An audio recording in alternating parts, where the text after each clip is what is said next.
Mr. Junkichi Kano selaku Chief Representative dari Urban Renaissance Agency and the Department of Global Affairs Representative Office in Jakarta dengan judul UR's Housing Business in Japan. Kano Junkichi sama, foto udang kudasai. Ayo silakan berikan tepuk tangan yang meriah.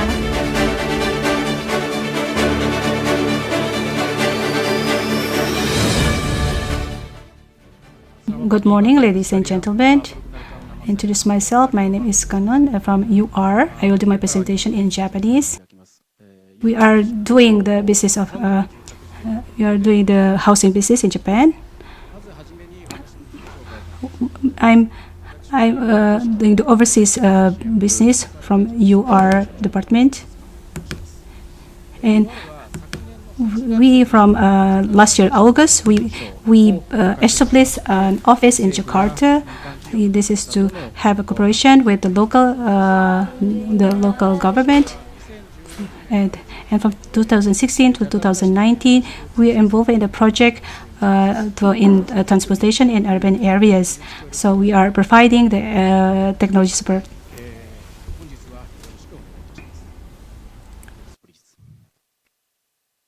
This is the content of our presentation today. Firstly, I would like to introduce what is UR, and then our housing business from past until now, and then the last is our overseas business. Next. So, firstly, the overview about our company UR, Urban Renaissance Agency. We call it UR. It's like BUMN, like BUMN, like national companies. In Japan, country-owned company.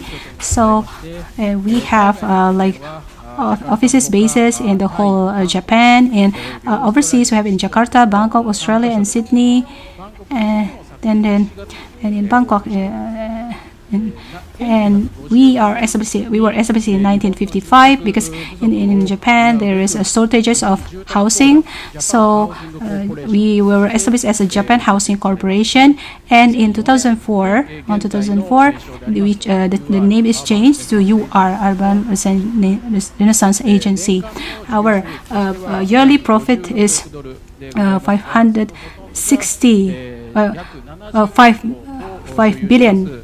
5 billion dollar. So we are having 700,000 buildings, apartment buildings. So our business is we have 4 cores of business: building housing and development of city, and then policy. And we are managing 700,000 housing rentals building. And then in Japan, we have a lot of natural disaster like earthquake and tsunami. That's why we are developing houses that is strong toward the natural resources. So, for example, in the natural disaster in the years past, so we are going to utilize our experiences for Indonesia. The next is our. So we have run for 60 years in this housing business. This is the MLIT. So we are going to talk about the policy of the housing and the history. So because of the growth of the economy, there is a shortage of houses. And then in Japan, at that time they provided a long-term loan with a low interest rate, and so they're financing that, and they have this kind of policy, and they are building houses.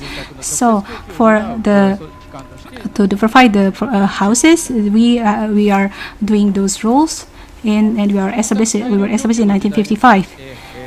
And then for the big scale of the housing complex, government housing complex, so we are doing standardization. We are doing effort to do standardization. and specifically, we are doing 3. So we are doing the standardization of design, and then we have industrialization of design, and then for the material construction, we are producing this construction material. So on this short period of time, we can provide the massive massive housing. This is Tama New Town. So then we have economic growth. Because of that, many people are concentrated in the big cities. That's why when we are going to build the housing, we need lands. That's why we build this in the rural areas. So we are calling this the government complex. We call it a new town, and we are developing that. We develop those apartment building, but because the day is changing, and then the environment is changing. So in 1955 we built those government complex, and in 10 years we can fulfill those shortages, and then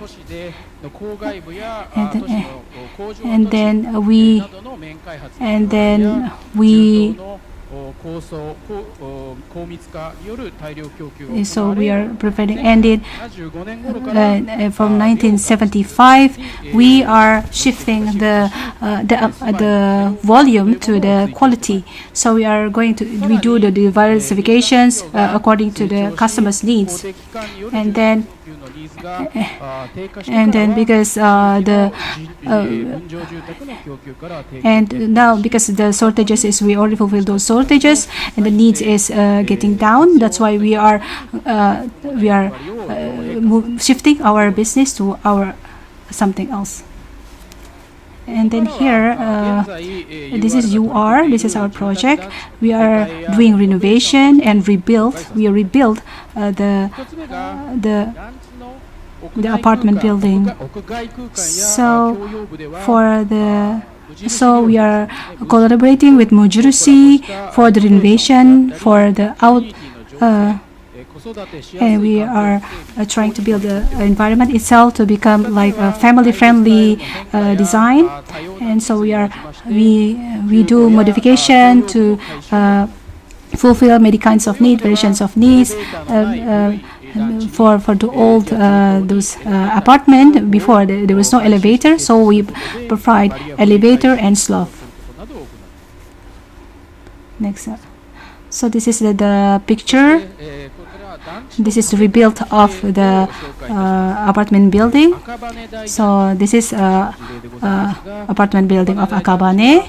This is from Tokyo Station, like 15 minutes, and from the station is like 10 minutes of walking distance. It's very it's in convenience location.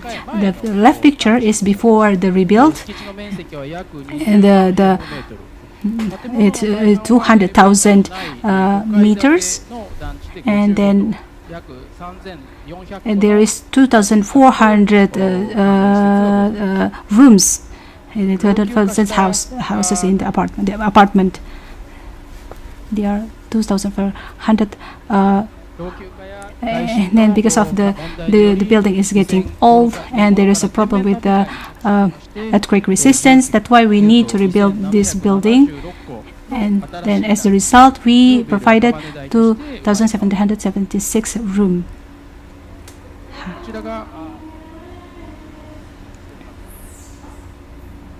And this is the plan of the land utilization, and we keep the road and the green, I mean the trees, for the planning of land. So this is the red. Inside the red one is the rebuild. So the rest of for the rest of the land, we are selling those part. It becomes the university and so on. And around this apartment building, we invited all the facilities to make the place is convenient for living, and also, and so we are collecting all those services for the people living there. This is we are not just rebuild this apartment, but to raise the life quality of the people who live there, of the residents. We in April we opened heat mansion.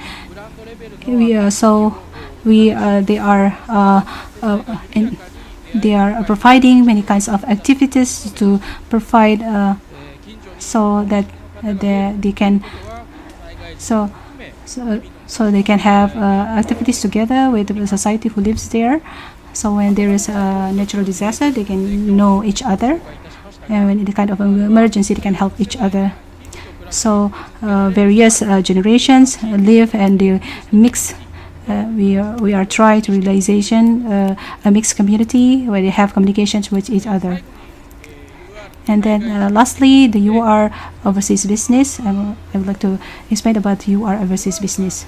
What kind of role that we can do, and what our role. In this left part is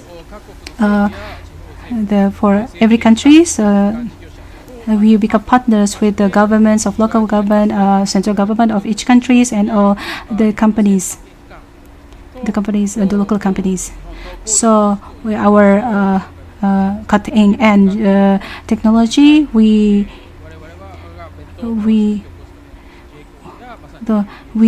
cooperate with JBIC. We are trying to utilizing our technology.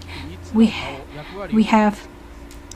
are rolling. Our role is as a consultant, as advisor of the supporting technology.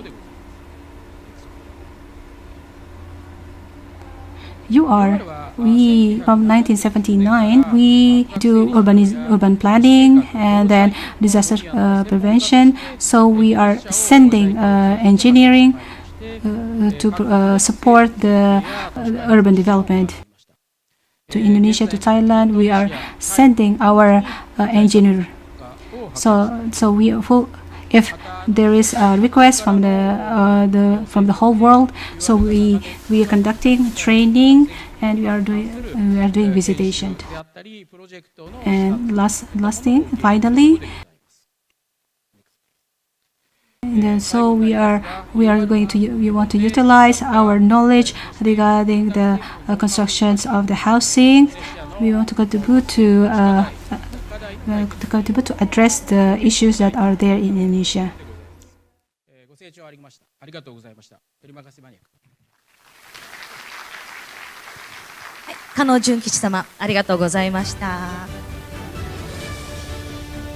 Mr. Tetsu Kubota, Graduate School of Advanced Science and Engineering Professor, Hiroshima University. Dengan judul Sustainable Housing, Buildings and Cities, Low Carbon Potential of Wooden Affordable Apartments in the Hot Humid Climate of Indonesia. Kubota Tetsu sama, gotodang kudasai. Dewa, silakan beri tepuk tangan yang meriah untuk Mr. Tetsu Kubota.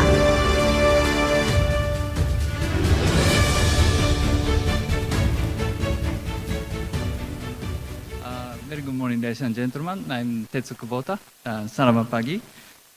It's first of all a really great honor for me to give a talk in this kind of wonderful occasion. So thank you very much for inviting me. So today I'd like to talk about the low carbon potentials of wooden affordable apartments for Indonesia. So next, please.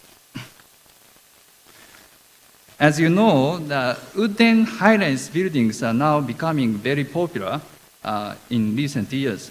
So as you can see here, so many examples of high-rise apartments emerged in many parts of the world. So this is mainly because these wooden structures have high potentials of reducing carbon footprints. Next, please. So as you know, the building consumes much energy and emit CO2 emissions during the whole lifespan.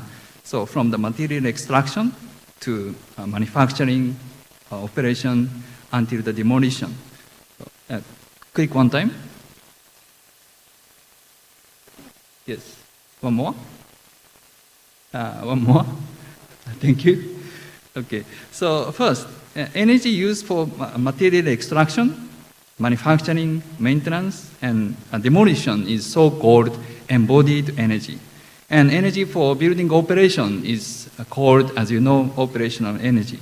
As for the embodied energy, as you know, the production of especially steel and cement are the often biggest contributors. And for the operational energy, especially the use of air conditioning, that consume most energy in most cases, especially in the tropics. It is expected that if we convert the existing RC concrete apartments into the wooden structure, so we may be able to reduce the carbon emission and energy consumption not only during the embodied the phase, but also operational energy. So today I'd like to show the results of our case studies on these embodied energy and as well as operational energy for Indonesian apartments. Next, please. Oh, next, please. I'm sorry. Yes.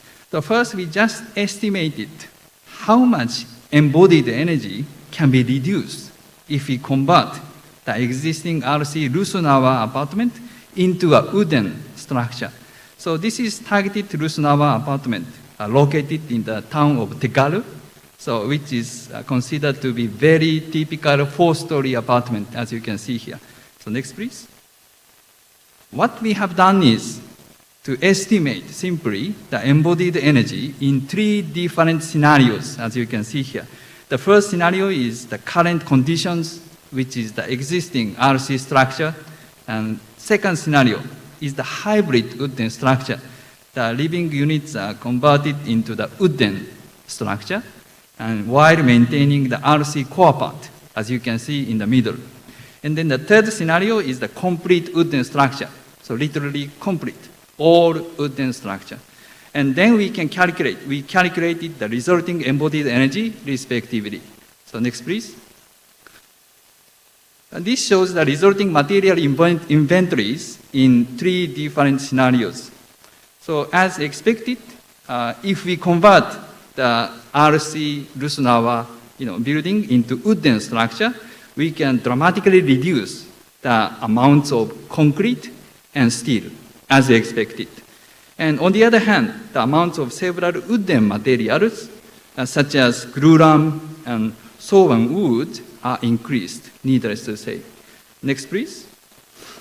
So we calculated the embodied energy, as I mentioned, in three different wood species. So one is jabon.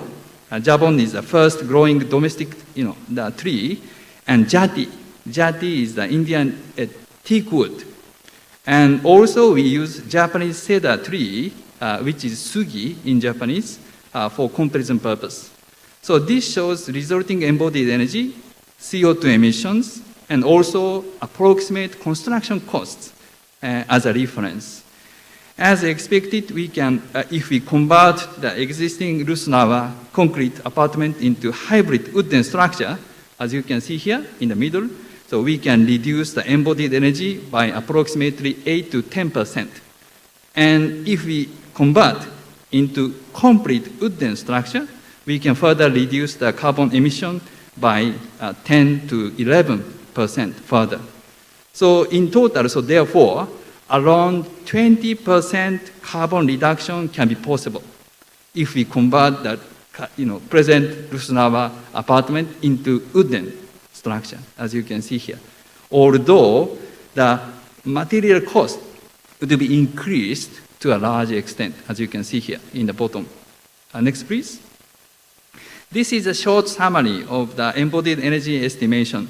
So as indicated here, number one is that we found that the more glulam and more wood are used in the project, so the bigger the saving in terms of embodied energy and also carbon emissions. Number two, the amount of steel and aluminum were reduced dramatically if we convert into wooden structure, but still, so these two materials were the largest contributors, even in the hybrid and complete wooden structure. So this means that we can still, there's plenty of room for reducing the carbon emission from the production of steel and concrete. So we need to check the production process so precisely in the future. Number 3 is the other obstacle is still the cost. So glulam was the most expensive material until today.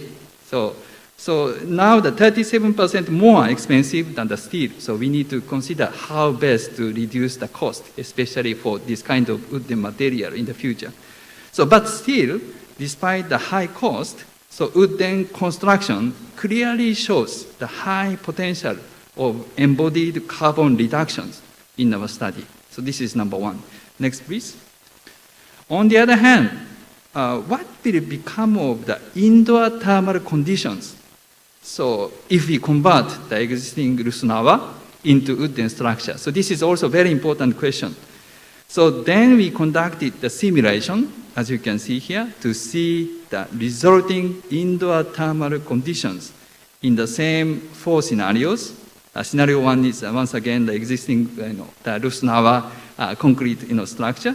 Scenario 2 is the complete wooden structure, and the scenario 3 to 4 are hybrid wooden structure. And then, as you can see here, this shows the indoor temperature profiles in different natural ventilation conditions in different scenarios. So the existing RC apartment does not apply at the moment the thermal insulation. So, but the other wooden apartments now adapt the thermal insulation for walls as well as roofs. So as shown here, the existing RC material slightly lower the indoor temperatures as compared with the wooden buildings because of its high thermal mass effect. But overall, in terms of the ventilation condition, the night ventilation is considered to be a better option in terms of temperature reduction, as you can see here, because of the thermal mass effect. Next, please. This shows the resulting indoor thermal comfort levels in the 4 different scenarios under the various natural ventilation conditions. As you can see here, we evaluate the indoor thermal conditions in consideration of wind effects on the indoor thermal comfort by using the so-called SET star. In that case, unlike before, the full day ventilation can be the best option for improving the occupant's thermal comfort. On the other hand, the difference of building material components, RC or wooden, so causes a negligible difference, as you can see here. So this is because the effects of wind on thermal comfort is much bigger than that of those by the material difference, as you can see here. Next, please. We further investigated the resultant indoor thermal conditions in different material components. On the left-hand side, the light yellow part indicates some variations of concrete structures. And the right-hand side, the dark brown, indicates the results of different variations of wooden structures. So please take a look at especially the full day ventilation cases in particular today. As shown, if we do not apply thermal insulation for walls and roofs, wooden structure can be hot inside, as high as 30 degrees or more. But if we properly apply thermal insulation for walls and roof, we can block the heat penetration and and therefore maintain comfort temperature throughout the day. So which is almost the same as that of the concrete structure, especially under the full day ventilation conditions. Next, please. So here is a summary for the thermal comfort study. So number 1, thin wooden structure without insulation would reduce nocturnal indoor temperature but increase the peak temperature very much. So very hot. So but if we install properly the thermal insulation for the wooden structure, so we can reduce the peak temperature very much, but reduce the temperature reduction during the night time. Overall, in the case of naturally ventilated apartment buildings, as I mentioned, wind effects on thermal comfort would be much larger than that of the temperature moderation due to the material changes. So here an important design consideration is to optimize nicely natural comfort ventilation while maintaining a certain degree of thermal mass effects. So maybe the hybrid structure can be one of the better options maybe for the future Indonesian condition. Okay. So anyway, the wooden apartment has also high potential of achieving required indoor thermal conditions, even in the tropics, and therefore reduce the operational energy as well as operational carbon emissions. Okay. Next, please. So now we are constructing a hybrid, wooden prototype apartment in the city of Tegalu, and together with Akanoma Studio Bandung and Sumitomo Forestry and PU and also Tegalu local authority and also YKKAP and AGC as well as Rockwool Company and etc. Okay. So we had already constructed the backside, the Rusunami type prototype apartment on the same site in 2020 before the COVID, mainly supported by the Japanese company Nichias Corporation. And this time we are going to construct this hybrid wooden structure just next to the existing apartment in the Tegalu. Next, please. So as shown here, so yes, the next, the experimental house is, as I mentioned repeatedly, the hybrid wooden structure. The foundation and core part are RC structure, as you can see here. And click one. Yes. So then upper part, occupied part is the constructed of woods, thanks to Sumitomo Forestry. Okay. So the main principal designer is, as you may know, Mr. Yushin, the Akanoma Studio. Okay, next please. So, because of the budget constraint, actually we reduced the building size, and then this is the final version. Okay, so this will be constructed soon, as I mentioned, in Tegalu within this year.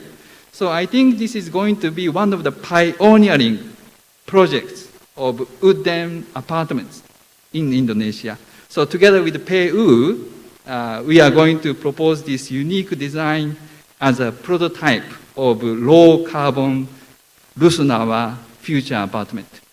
Thank you very much.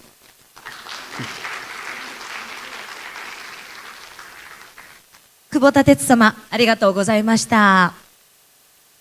Selanjutnya akan ada presentasi dari Mr. Fumihide Nakatsu, President Director PT Sumitomo Forestry Indonesia, dengan judul Our Housing and Real Estate Business in Indonesia. Nakatsu Fumihide sama, goto dan kudasai.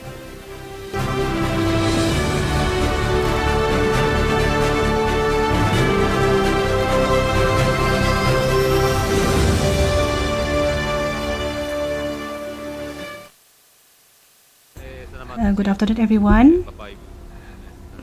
My name is Nakatsu. I am from Sumitomo Forestry Indonesia. This time I would like to explain about our activity in Indonesia briefly. And I will continue my presentation in Japanese. Please excuse me. Our Sumitomo Forestry Group, it was established in 1671. So the Sumitomo, we are opening the mountain, and we produce the wood for construction and so on. So we started to produce wood for construction, so which is a place where people who used to live in the mountains can live. So this is the origin of our business. And so it has been 330 years since the company was founded, and we only owned forests, and we have 2,000 workers, 220,000 workers, and we are providing 250,000 houses in a year.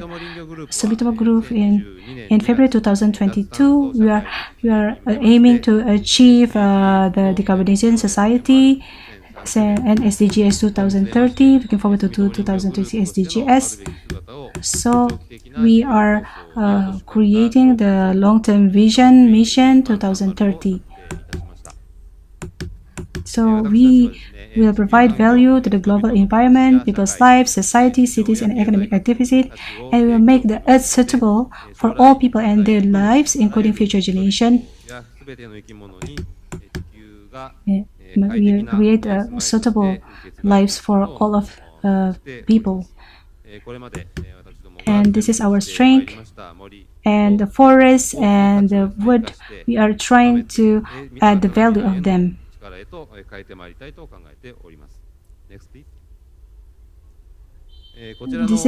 This graph is this is the business that we are doing as a group. Wood construction, biomass, fuel. This is what's unique about this value chain is the wood cycle. We name it the wood cycle. This wood cycle, by rotating this wood cycle, it means the increase the absorption of the forest, and we'll be able to build long-term building. That's why we can contribute to the decarbonization society. This is the concept. So by through this the whole business, we can contribute to the decarbonization of the whole of the society. Our Sumitomo Group in 1970 in East Kalimantan, we have been involved in wood manufacturing, and we have 50 years of history. So in Jakarta, we have Sumitomo is as the center. We do the forestry business in East Kalimantan, in East Java. There is a wood manufacturing, and we have also pellet manufacturing. And near around Jakarta and Makassar, Sulawesi, we do the housing development. We are involved in the housing and real estate business. Indonesia has a lot of forestry and renewable resources. We want to contribute to the decarbonization society. So by developing our business in Indonesia, we are going to, and with our business, we are going to connect our business with the value chain. We are trying to realize this. Sumitomo Forestry Group, we are involved in the Triangle project. This is the Indonesian real estate business introduction to this Triangle project. We are providing housing. We are going to contribute to better housing that's safe. We want to provide a safe housing and contribute in the decarbonization company through this Triangle project. So in 2018, so we are entering the housing property business in Indonesia in 2018. So the first we are joining the project in Bekasi, Samarkand development, and in 2020. So there's and in 2021 in Makassar, 2023 in Depok and Bogor. we cooperate in housing project too, real estate project too, and all of them are in the selling activities. And then we have 4 in our development. We are trying to protect our 4 values. So the importance of access, and next is infrastructure. So the water supply, of course, and because the process of the wastewater is in Russia is kind of low, so we are providing the sewage water processing, and then the flood. So we need to address the flood issue too. So the safety, comfortable. So we provide the gate to increase the security, to ensure safety and security. So SNE. So our building design is based on SNI, fulfill the requirement of SNI. So we need to.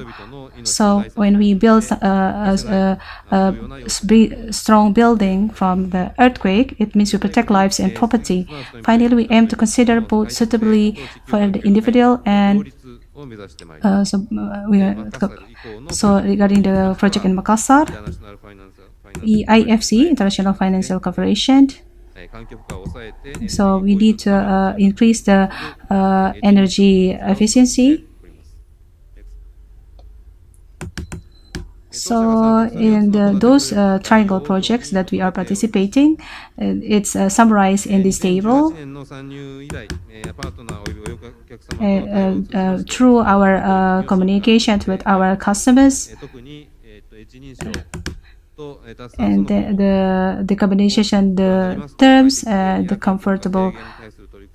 You can see from the tables that we can increasing the decarbonization and the comforts of the housing. Next.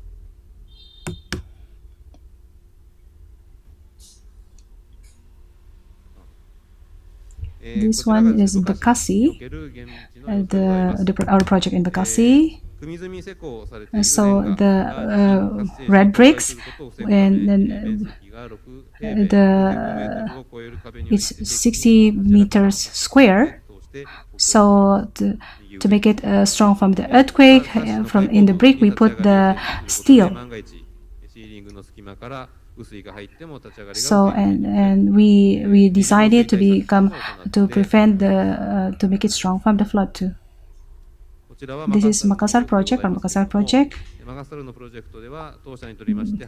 This is NHI. It has the, and as you can see from the pictures, it has the location itself is very beautiful, surrounded by beautiful mangroves and rivers. So, and the design of the project stage, taking the advantage of the scenery. So the layout is taking the advantage of the scenery. So if there is a 1 in a year, 100 years of flood, our building is designed to be able to prevent it from the damages from the flood. So, and this is the Depok project. We have like solar panel. So after. So we can really significantly cut the carbon emission. And then in the interior walls are made of red bricks. So we change it to the C blocks, so we can decrease the embodied carbon. Indonesia is so they don't have the waterways processing. So our project, the water that came out from the kitchen and from the bathroom, we are processing those wastewater. Because we are considering the water environment surrounding of the real estate. And this is the Bogor project. regarding this one as our new work today on the roof and the temperatures, the heat that came to the roof. We are to prevent the heat to entering the room. So we are improving the energy efficiency. And in this project, we are getting the certification. And finally, the Sumitomo Forestry, regarding our activities in Sumitomo Forestry is enough. We have our booths in the exhibition room. Please, if you need details information, please come to our booth. And we will continue to provide satisfying housing for our customers. And if you have a request to visit our sites, please just contact us directly to this site to see, to feel and see how it is.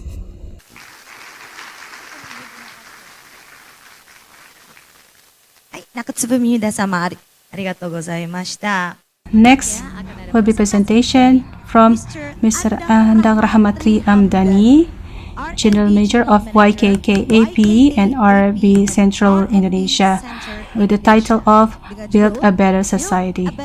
Mr. Andang Rahmatri Hamdani, we invite you to the stage. The stage is yours. Let's give a warm applause for Andang Tri Hamdani.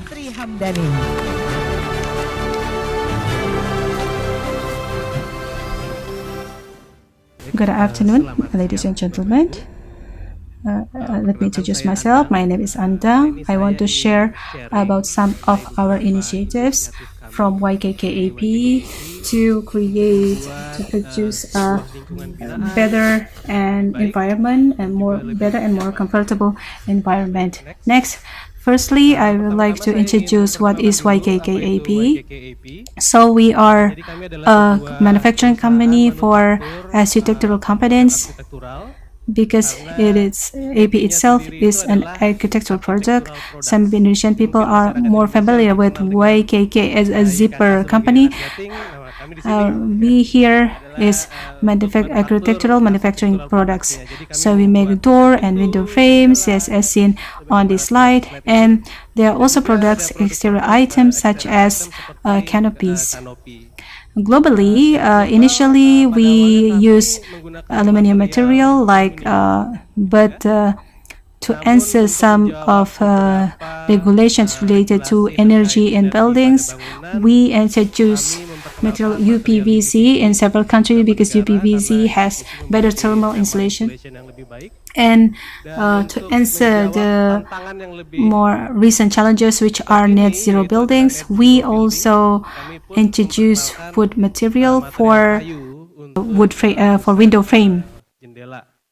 As for Indonesia itself, aluminum frames it's still the most suitable for the conditions of the community and also related to building regulations in Indonesia today.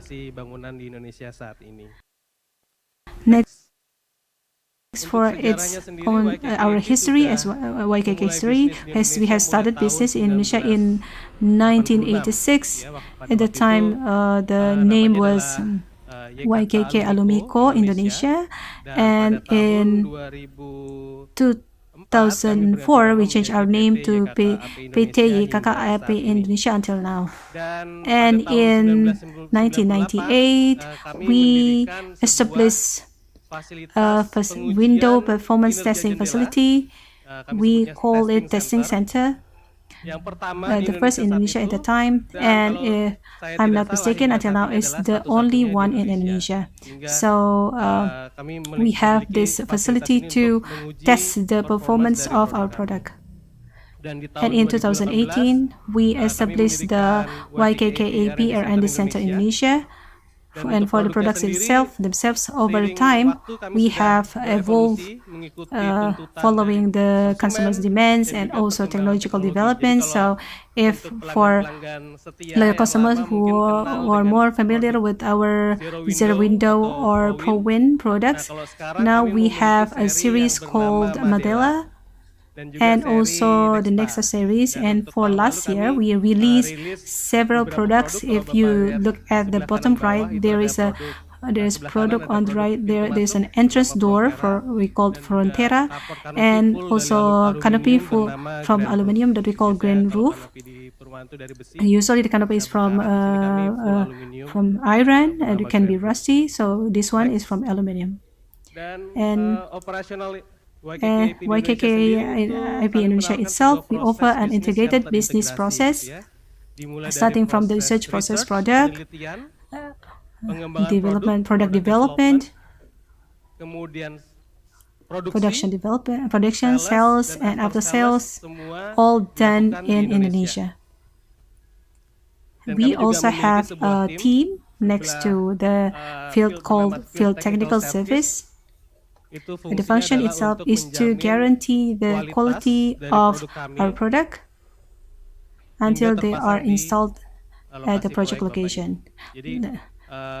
So we guarantee the quality. One of the ways is by training our partners, our distributors, to install our products from properly and correctly. Next. This slide shows graphs between the positioning of our product. We see the x-axis, it's performance, the y-axis is the affordability. So as can be seen here, we offer a range of product lines to be able to reach a wide segment. Starting from bottom segment, we have products storefront, or we call it SF bar. There is bar and pots. And for the middle segment, we have product Madela doors and window, which is also used in the project in IKN for Rusun, for the apartment ISN, if I'm not mistaken, for the public servant apartment. For the upper class of our product is Nexa series, and there is also a product for curtain wall, which is very suitable for high-rise building for commercial projects. Well, because it has been conveyed previously, our process, the production process, starting from research development, is all done in Indonesia, so that currently we have a value of a domestic component level, as domestic component, which is quite high, which is around 66 more, precisely is 66.25%, which if I'm not mistaken. Once again, this is the highest for the aluminum profile category in Indonesia. And we have also been certified by the SNI Green Label, and also routinely receive awards from the Ministry of the Environment. If previously I divided it from performance and price, on the side I divided it based on product categories. So the leftmost is storefront, the middle one is knockdown, and the rightmost is finished goods. So if storefront is a consumer can buy the profile of the boss, they assemble themselves, cut themselves as freely as possible, but there is no guarantee of performance. If knockdown, some of the processes are carried out in factory, cut using our machines. Some of the processes are carried out by the distributor. And for finished good, the entire fabrication is carried out in our factory. So if for products that are neck down or finished good, the performance has been tested, so it has been done in our testing center. So if, for example, you ask, like is the product, if it is hit by strong winds, the superstorm like that, will it come loose from the opening or not, or at what water pressure the window leaks? We can answer, we can give the exact number. For example, the pressure is 1600 Pascal. It is still safe because it has been tested in our testing setup. If the storefront is there is no testing process, it is free to be thrown to the consumers. But from all of this, all categories, this product we guarantee the quality of one of which is the surface treatment or coloring. Here we have two options, namely powder coating and also anodizing plus. I emphasize the word plus because there is a special technology in the form of a layer film, so it is very suitable for use in the projects that are in a fairly extreme location, such as on the coast where the salt content in the air is quite high. Well, next I will explain about our initiative. Next, please. Namely, positioning R&D center in YKKAP. So if in the whole world there are 3 centers in Japan, then in Germany, and in Indonesia, and Indonesia itself focuses more on developing products that are in accordance with the climate and also the community in hot and humid climates. So not only Indonesia, but regions that have hot and humid climates. And we work on several issues, namely related to energy conservation, net zero carbon, and also health and well-being. And in its progress, we do a lot of collaboration with the government, with the line industry, and also with universities, which I will explain in the next slides. This is one of the first projects that I want to share. Namely, earlier, Professor Roberto mentioned earlier, he has shared this earlier, a project in Tegal. Here we are involved in designing a natural ventilation strategy. So how can a building be comfortable without using air conditioners? So if we look at the picture on the right, it's a comparison between the typical apartment design with the one that we developed in this project. So for example, if the left side of the apartment design is usually a corridor, so there is a wind coming from the side that can enjoy the design is the side where the wind is coming from. So and also the user of customer is a bit reluctant to open the entrance door, so that the ventilation component is only one side.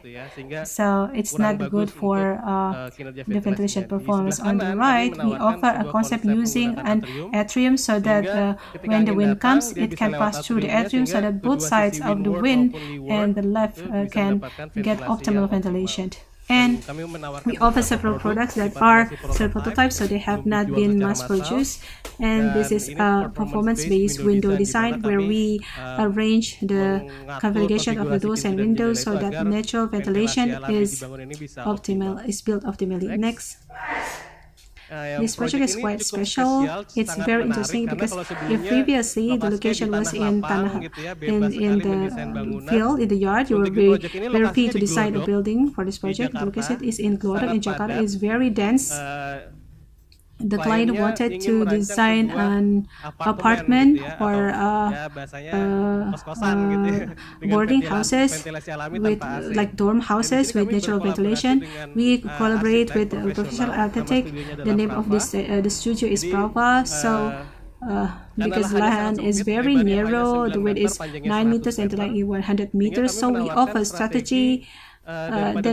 Instead of making atrium, we make a building that has axis, it has holes. So if the upper left is compared an typical apartment compared to a typical apartment with what we offer, so there are wind gaps between the mass of the cell building. Usually when we design an apartment in the middle picture, yes, this one in the middle, usually when we design a window for apartment like that, just copy and paste the windows from the first floor to the top floor like that. But here we design windows to adjust to the performance to be achieved. What the performance to be achieved is the bottom right, namely the wind speed generated is above 0.2 meter per second. So the air exchange rate is above 4 times in an hour, and for daylighting it is above 50 lux. So that in this project, the size of the window is bigger, as seen in the middle left picture. Also, we offer windows that flexible in the various natural ventilation conditions, whether it is across 80 or single-sided 80. And the next project is a collaboration with a developer. We offer how do we design configurations in developers' housing with a good ventilation performance, but the price of the window set can be reduced compared to the original design, the initial design. Well, here we only replace 3 types of windows from the initial design and get ventilation performance which is quite good with a cheaper price. Meaning here the developer has the opportunity to reduce the selling price or get more profit gain. Yes. So this is a collaborative project with the developer. Next, besides doing our project, we also share knowledge related to window, because to be honest, we think about windows every day, yes, and we have a lot of research and want to share it with the community. Well, here, last year, we released a magazine called Window Talk. We emphasize how windows can have an impact on the quality and comfort of life of building users. Next. The content itself is very rich because we summarize various points of view, starting from the academics point of view. Here there is Mr. Nurfaji Al-Fatah from the Ministry of PU, the public project, and from the MKK, from the weather, from the academy, there is Mr. Indah from Professor Kubota. The most important thing is how the practitioner himself has an architect point of view regarding window design in this project. Next.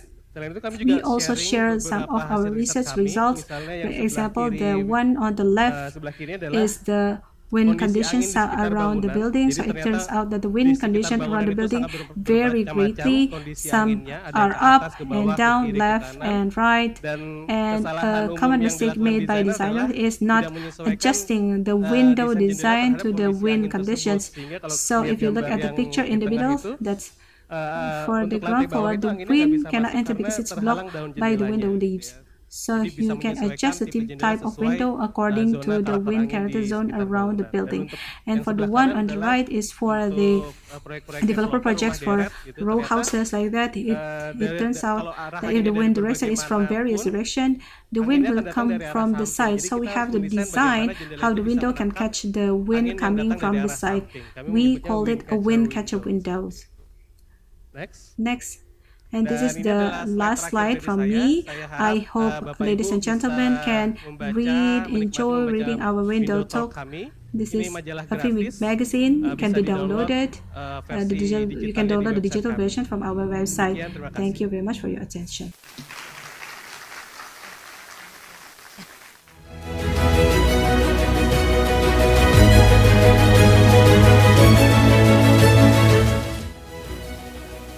Konnichiwa.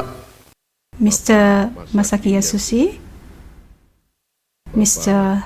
Basuki Hadi Mulyono. He is our mentor when it comes to urban planning, construction, infrastructure. We are grateful that Mr. Basuki is still willing to active in inspire us. And now he is leading the IKN, the new capital city. Yes, because the IKN, the new capital city, must be seen as a marker of the journey of the Indonesian nation in 100 years. And it will become a way for Indonesian nation to see the better future. That is why the one who has been chosen as the head of the authority is the one who most experienced. Thank you, Mr. Basuki. Thank you very much. Mr. Yoshiki Takeuchi, Mr. Itsuhiro Miura, Mr. Emmanuel Wananti, Mr. Tetsuya Watanabe, Mr. Masao Omori, Mr. Akira Ishikawa, leaders and representatives of companies, the invited guests of the seminar, sustainable housing, building, and cities in Indonesia. First of all, of course, I'm present again, Mr. Basuki, as a report, because yesterday I was also present at the openings and gave a speech, welcoming speech. the two speeches, sir, welcoming speech and keynote speech. And I said to the staff that I will be present again today in the second day. Yes, because actually I have an event in Bangor today actually, but I canceled it because I consider attending this meeting is one of the important thing. It's not only because of I'm scheduled to attend, but also because I feel through the existing institutions, OECD area, BGC, BGBUH, MLIT, but also specifically with the government and the country of Japan, we have a very long relationship history, historical relationship, and strong. And this is, we must reaffirm and repeatedly that the longer we want this relationship to be stronger and deeper. Coincidentally, in these days, our leaders who just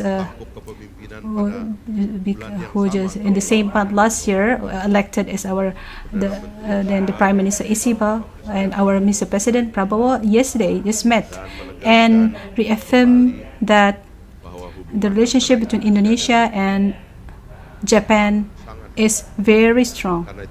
Therefore, that's why since yesterday we have held a seminar regarding policy on sustainable housing, building, and cities in Indonesia. And today we continue with a business seminar event that presents companies from Japan that present new technologies and solutions to reduce carbon emissions in the housing sector. We appreciate the support from the Japan and international institutions such as the OECD area, BGC, GBUH, and MLIT, as well as the Japanese embassy in Jakarta, and various Japanese companies in organizing this event. During this seminar, we have shared various efforts to develop sustainable and affordable housing and urban development based on best practices and studies from Japan. And efforts to reduce carbon emissions, especially those from housing, cannot be done alone. Cooperation from all parties is needed, and we hope that through the activities for these 2 days, we can have further cooperation can be established between Indonesia and Japan and other international institutions. Once again, we want to emphasize there are many of our homework in the future ahead, and the last 10 years, Mr. Basuki has been in the middle of among the most strategic cooperation between the two countries, especially in building infrastructure. And we, as a new ministry that is separated from the Ministry of Housing, Public Works Ministry and Public Housing, as the Ministry of Housing and Settlement, residential areas, we also want to emphasize that what has been built 10 years by Mr. Jokowi will be continued by the government, Mr. Prabowo's government. For example, in the era of Mr. Jokowi and Mr. Basuki as the commanders leading the development of many mega infrastructures, the government of Mr. Prabowo thinking of continuing it by filling large infrastructures with small infrastructures, and one of them is housing infrastructures. We are very welcoming all ideas and concepts to continue the development of infrastructures, both large and small, that we have implemented so far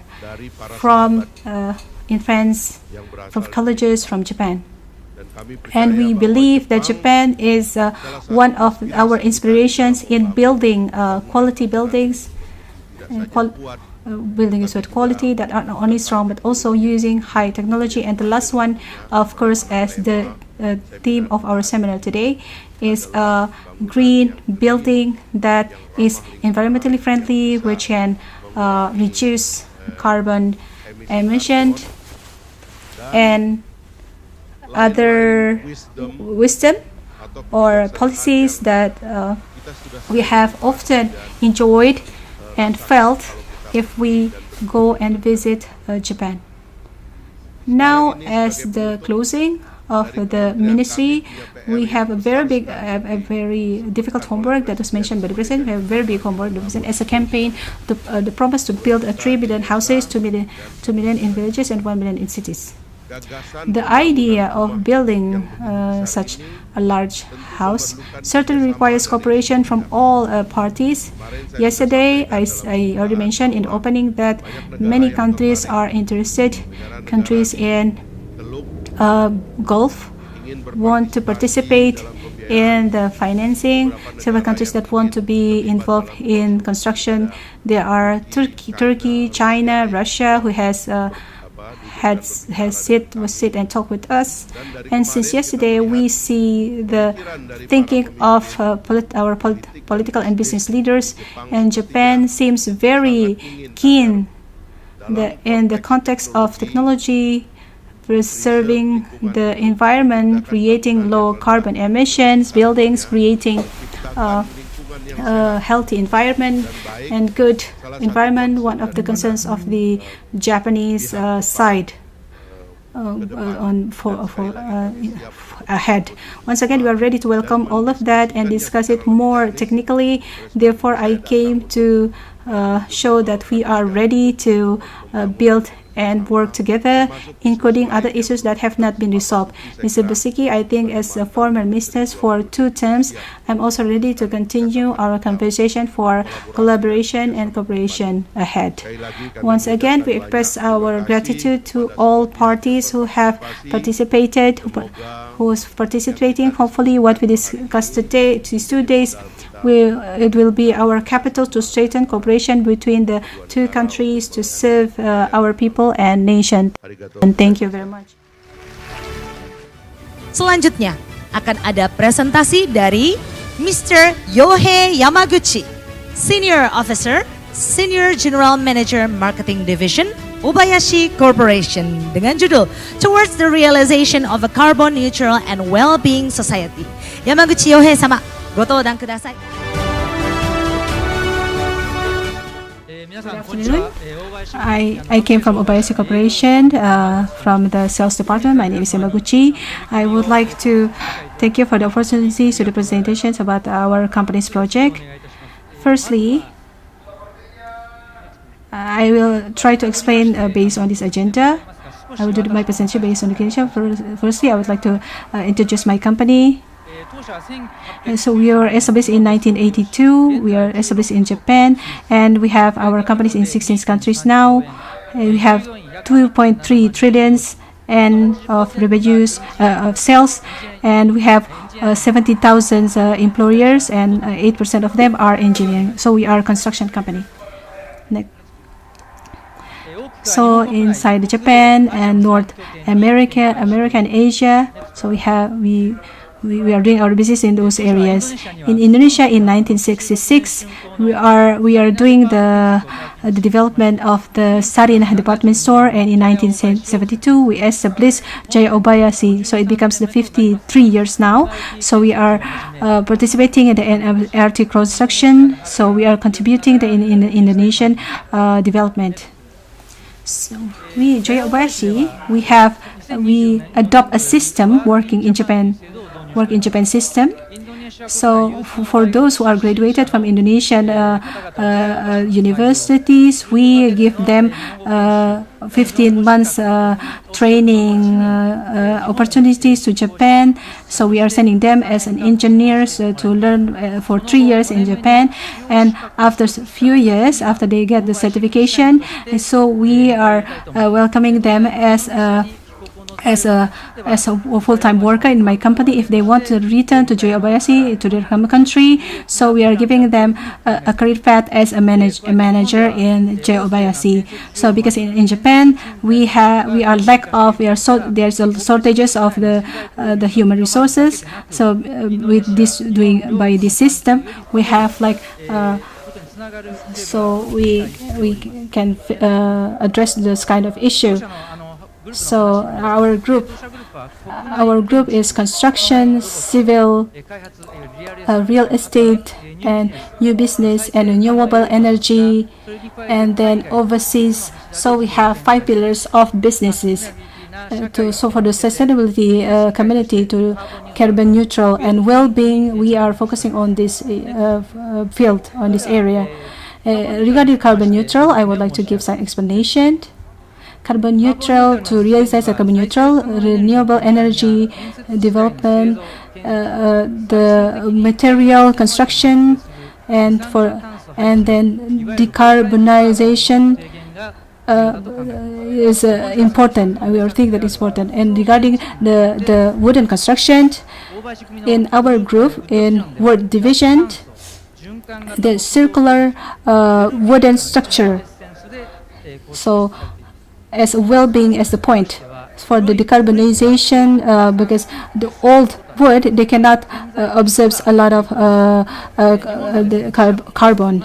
But in Japanese temples, we can see 100 years old of wood, and they are the Jinja's temple is still there until now.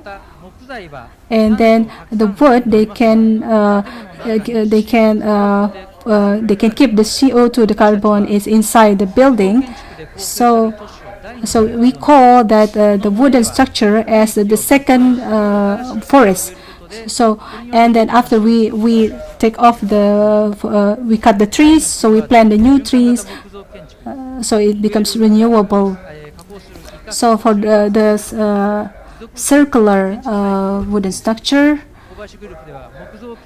by promoting this wooden structure, so we are involved in all the process of the process.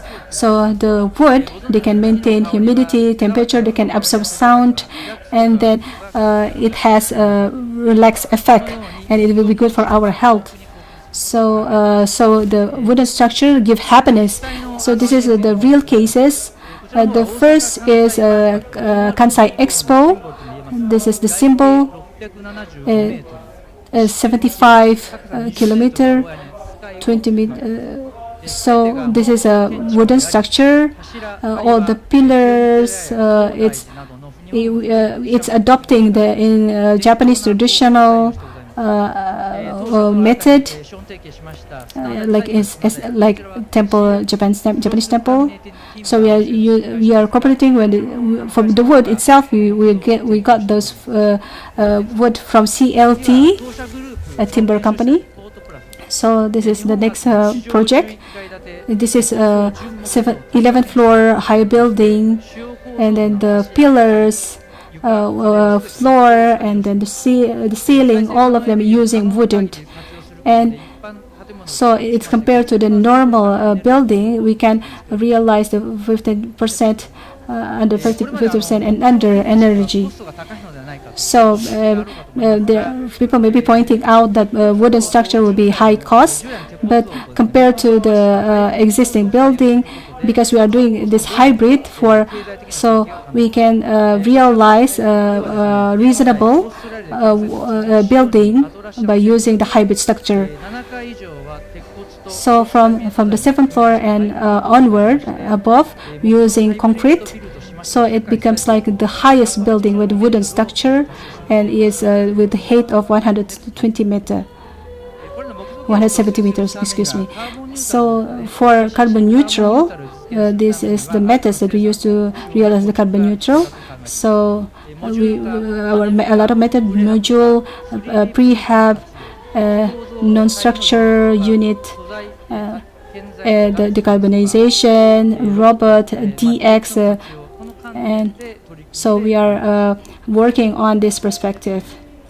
And one more issue is that regarding the well-being. after the reformation of the industry, the community, much city, like it becomes the trend. After 2021, the government lead, but now it becomes the user leads the reformation.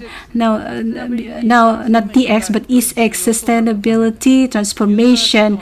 So it's from user leader. Said using utilizing the data to address the problem, the issue.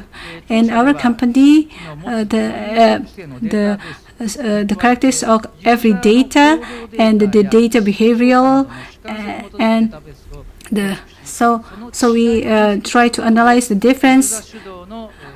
We are doing analysis. So by doing this process, our vision to realize the well-being, what we call area is here. It's if local government is like broad, so like it's 20 minutes. The area that can be reached 20 minutes or further. This is what we call area. So our company providing a system. So we are providing application for many kinds of stakeholders from different kinds of perspective. So we can share same data. The data that is collected in this platform, and it can help for the decision making and help to enhance the quality of life. So we need to we use it for branding too. We do 4 steps to develop this application. First is step 0. We're doing survey. We're doing first area, the contents. We develop. So when when users using this, we are doing the survey. What kind of well-being? So like location, the content. We are trying to matching for each individual. The next step 1 is appearances. The application using the drop lens, we are using AI recognition, so we can discover the characteristic of each area. So for example, every event, the detail from the location and from.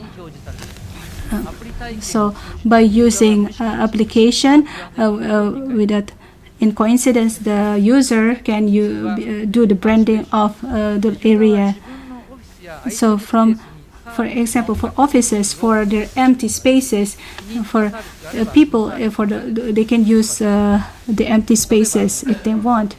For example, they want to have a class, their yoga class and so on. They can they can request to use the space, but there is a limit of numbers of people that is setting, so it's kind of cloud service funding. Step 3, like contribution. The user, I have already explained about the drops. So they can posting about pictures and synthesis to promote the area. So it will increase the value of the area itself. And as the result, it becomes the branding of the area. This is the area dashboard. This is the data.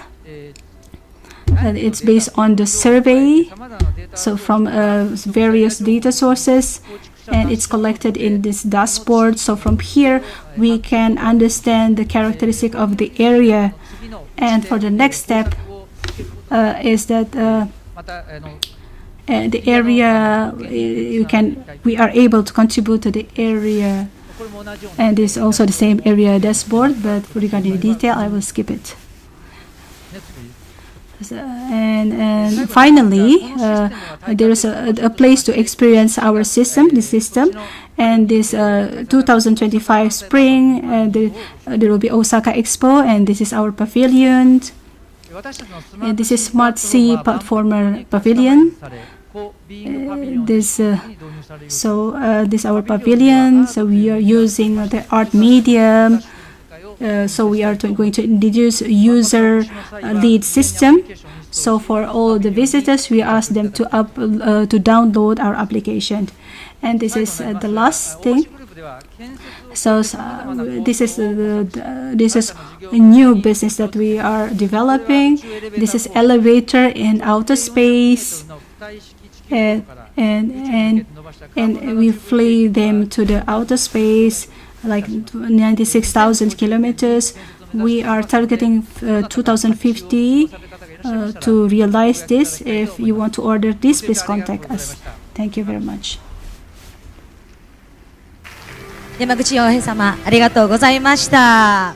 Miss Motoyo Araki, Technical Manager, Sustainability Promotion Department, Global Company, Pacific Consultants Co. Ltd.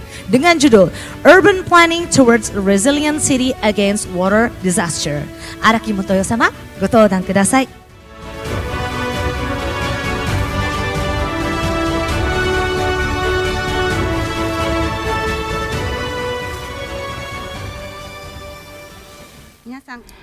Good afternoon. I'm Motoyo Araki from Pacific Consultant.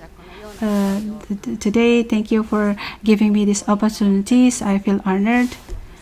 The Pacific Consultant, we are doing presentations. It's like a development of urban from the perspective of disaster prevention. Firstly, I would like to introduce our company, and after that, we are going to proceed to our presentation.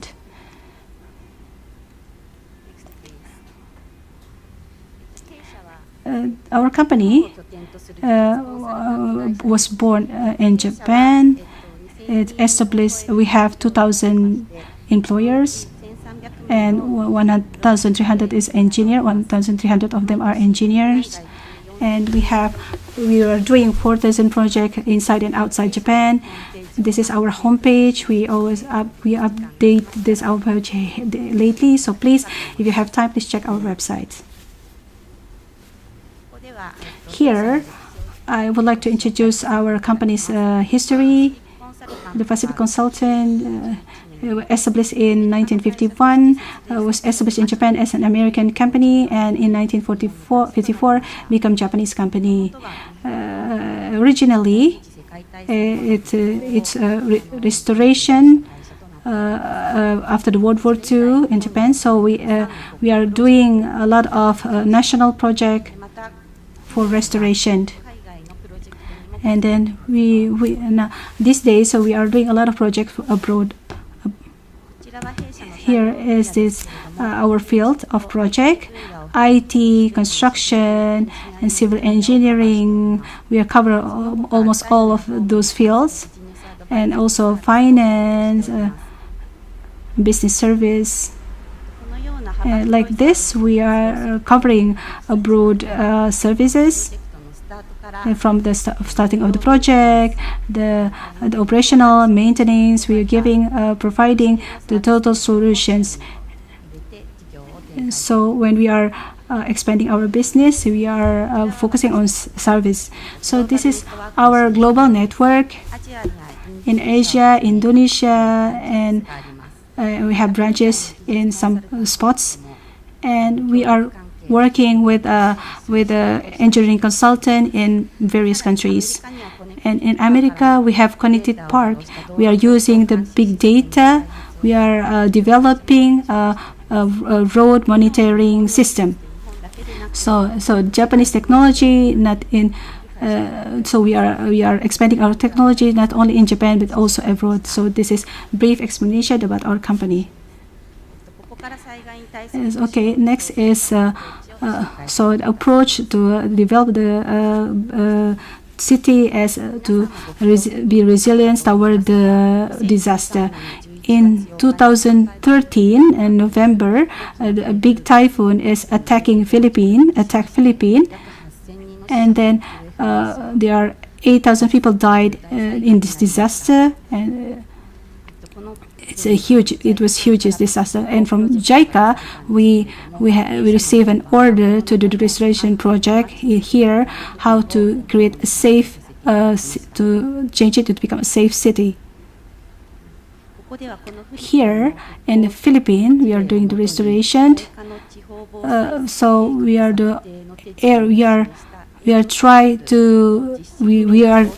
implementing each step for planning of implementing the disaster prevention. So the restoration, by doing it each step, the restoration is smoothly conducting. So it's give you us easy image about how the plan is implemented. The first step is, first we are collecting the informations of the dangerous area. So we are checking the documents, the records of past disaster. So we are surveying until where the water, the places are drawn by the water. So we are doing the simulation. So we are making the hazard map based on simulation. So the step two. So understanding the risk of disaster. So we are making. So we are trying to confirm which area that has high risk. And also we are confirming to the local governments and to the local community which places that have high risk. So the left one is 2023. This a map before the typhoon, and then the middle one is hazard area map about hazard area. Then the right one is on the north part, the circled one. It was planned to build the build houses over there, but it is clear that it's has high risk of hazards. That's why if we build there, so it has high risk getting the natural disaster. Therefore, so the coastal area has high risk toward the tide. That's why if we want to develop this area, we need the center part. We need to shift it to the land area. The step 3, the policy by the government. So all of this time there is no structure policy. All of this time, so there's Department of Public Works. That's by this is the part of the central government of Philippines. So they are deciding to build the wall for this coastal, like on the left side of the picture of the left side, the low places, they are covered by the water. So by in the right picture, so if we build the wall, how the risk will be changed. It's so for example, so here we are using this to consider the height of the wall. So we are considering the timeline. So to build this construction, it takes time. So it's not from the beginning, finished from the beginning. So if it is completed, it doesn't mean that it can protect it all of the area. So there's still risk left. Therefore, so we are during the planning, we are trying to discussing what we are going to do with the rest of the risk, and then we are also discussing about the plan of the evacuation route also. And then after 10 years later, after 10 years later, it doesn't mean that it can be completed all in 2021, 2022. There is tide that that can go over this wall. So for the area who has the wall and doesn't have wall, the conditions are totally different. And then for the areas that has the wall, some of the tide are over those walls, so it means that the structure has limitation also. That's why the local communities, they understand those kind of situation. And therefore in 2023, by this project in 2023, by completing the plan for the evacuation, some of people, they are safe, they can save their life because they are following this plan of evacuation. And in step 5, this is local government, the needed steps, the needed step for prevention, disaster prevention, the plan for evacuation. So we give, we are making a list of disaster prevention, the hard, the soft, everything. So with the wall, what is changed, what doesn't change, and then what we do a lot of arrangement here. And then step 6, we decide the priority of these items. So this project, so we are cooperating together with an organization, the committee. So because of that, so we do a lot of discussion with a clear roles of each parties. So we do a lot of discussion. Step 7. So because this is the disaster prevention, after the priority is decided to get, we need to decide the budget. This project, since because there is that area management committee from the central government, and because all of the person in charge is involved in the discussion, and we collected all of this profile sheet from here, who, until when, what need to do, it becomes clear. And because of that, the presentation of realization is become high. And so this is the restoration of the disaster. So it's relatively easy to get the budget. So and everyone person in charge has high responsibility to involve in this project. And then step 8, and then review, periodic review, as shown in the picture. So there are facilities that are built near the structure, and as we discussed in the with the community, the area management committee during the project period, we have the discussion once a week during the planning, and after the planning is finished, for the confirmation, to confirm the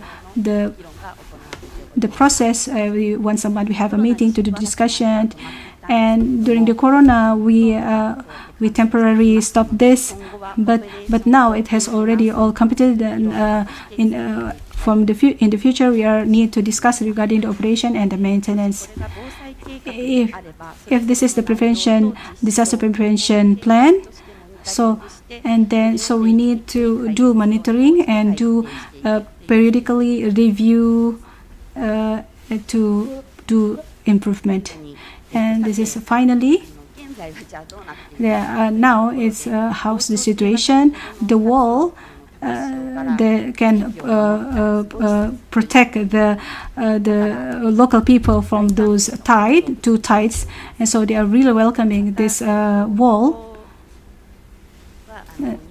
And then and we have this Japanese as a reference, this Japanese case as reference. This is the cycling road. Area management committee, they are setting lights, and then place to hold hands, so that the people can walk their safety. Somehow it becomes like a famous tourist spots for them, especially during the pandemic. People after work, the evening time, they walk on this road, and it's increasing their health. They improve their health. So, and because people are gathering here, because it's a tourist, become like a tourist spot, the surrounding this area, there are restaurants and hotel built up. So for generally, usually this plan is not this kind of speed to be realized, but by using these 8 steps, it will resulting. It will connected to the result, and we cannot build a smart city without safety and security. So the plan for the development and planning the cities with safety is really important point. So I hope you can have an image about how to build a safe city. Thank you for your attention.